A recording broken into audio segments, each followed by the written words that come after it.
సగనం సగసగనానం ఆనం ఏమి దద్దరి లేదు. ఎంత సూక్ష్మంగా అమ్మా నన్ను కన్న తల్లి నీ పాదాలకు ఉందరం. తెలంగాణ మళ్ళీ మళ్ళీ మోసపోయిందని చెప్పాడు. తెలంగాణలో 10 లక్షల ఎకరాల భూమి అప్పుడు పటేల్ సైన్యం పుంజుకుంటే ఎంతో మందిని చంపేస్తే విప్లవం ఆగిపోయింది. మళ్ళీ 10 లక్షల ఎకరాల భూమి పోయిందన్నాడు. మళ్ళీ దొర వచ్చిన తర్వాత మళ్ళీ భూమి కబ్జా చేసిందని చెప్పాడు. అందుకొరకే దేశంలో తెలంగాణలో భూమి పోరాటం జరిగిందని చెప్పాడు. తెలంగాణ తల్లి విప్లవాల కిందని చెప్పాడు గద్దరన్న.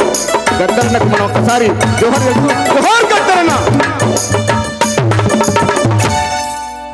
అమ్మా తెలంగాణమా ఆకలికే కలగాణమా అమ్మా తెలంగాణమా ఆకలికే కలగాణమా అమ్మా తెలంగాణమా ఆకలికే కలగాణమా అమ్మా తెలంగాణమా ఆకలికే కలగాణమా అమ్మ నీకు వందనాలం అమ్మ నీ ప్రేమానిదం అమ్మ నీకు వందనాలం అమ్మ నీ ప్రేమానిదం అమ్మ నీకు వందనాలం అమ్మ నీ ప్రేమానిదం అమ్మ నీకు వందనాలం అమ్మ నీ ప్రేమ